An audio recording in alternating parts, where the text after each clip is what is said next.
Good day, faith friends. For today's gospel is about John chapter 6, 1 to 15.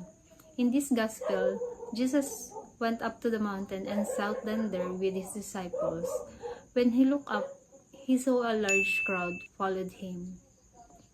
He asked his disciple Philip where to buy food for the people, but he already knew what to do. Philip is worried that they cannot give them food to eat.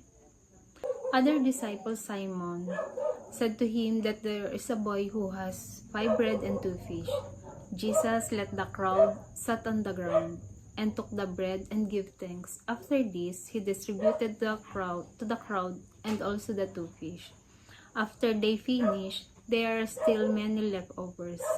For the lesson in this reading, for me, it is when we give or share a little, God bless us more than what we share. Not on the same thing we share, but in some other ways. Our Lord said, "Give and it will be given to you." For what we are doing to others is what we are doing to Him. Thank you for listening, and don't forget, God first.